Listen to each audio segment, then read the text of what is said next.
জাতীয় পর্যায়ে গৌরবোজ্জ্বল ও কৃতিত্বপূর্ণ অবদানের স্বীকৃতিস্বরূপ ১৫ বিশিষ্ট ব্যক্তি ও ৫ প্রতিষ্ঠানকে স্বাধীনতা পুরস্কার ২০২৬ দেওয়ার সিদ্ধান্ত নিয়েছে সরকার। সাবেক প্রধানমন্ত্রী প্রয়াত বেগম খালেদা জিয়াকে স্বাধীনতা, গণতন্ত্র, নারী শিক্ষা সহ দেশ গঠনে সার্বিক অবদান রাখায় মরণোত্তর স্বাধীনতা পদক দেওয়া হচ্ছে। মুক্তিযুদ্ধে অবদান রাখায় মেজর মোহাম্মদ আব্দুল জলিলকে মরণোত্তর, অধ্যাপক ড জহুরুল করিমকে বিজ্ঞান ও প্রযুক্তিতে, ড আশরাফ সিদ্দিকীকে সাহিত্যে মরণোত্তর, সংস্কৃতিতে এ.কে.এম হানিফ, সংস্কৃতিতে বশির আহমেদকে মরণোত্তর ও জোবেরা রহমান লিনুকে ক্রীড়ায় এই পদক দেওয়া হচ্ছে। স্বাধীনতা পুরস্কার ২০২৬ তারিখের এইটার চূড়ান্ত হয়েছে। এবারে ২০ জনকে পুরস্কার দেওয়া হচ্ছে।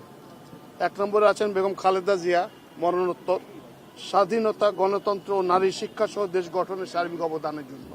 সমাজসেবা জনসেবায় ড জাফরুল্লাহ চৌধুরীকে মরণোত্তর, একই ক্ষেত্রে অবদান রাখায় মোহাম্মদ সাইদুল হক ও মাহেরিন চৌধুরীকে মরণোত্তর, জনপ্রশাসনে অবদান রাখায় কাজী ফজলুর রহমানকে মরণোত্তর, গবেষণা প্রশিক্ষণ ক্ষেত্রে মোহাম্মদ আব্দুল বাকি, একই খাতে অধ্যাপক ড এম এ রহিম এবং অধ্যাপক ড সুকমল বড়ুয়াকে স্বাধীনতা পুরস্কার দেওয়া হচ্ছে। এছাড়া পরিবেশ সংরক্ষণে আব্দুল মুকিদ মজুমদার এই পদক পাচ্ছেন।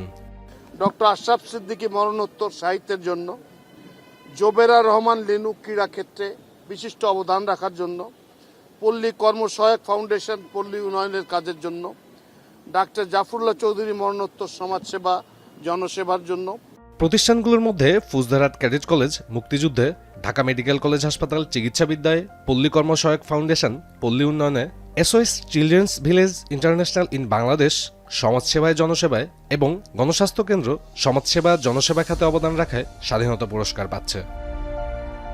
সাব্বির রোজ, এখন, ঢাকা।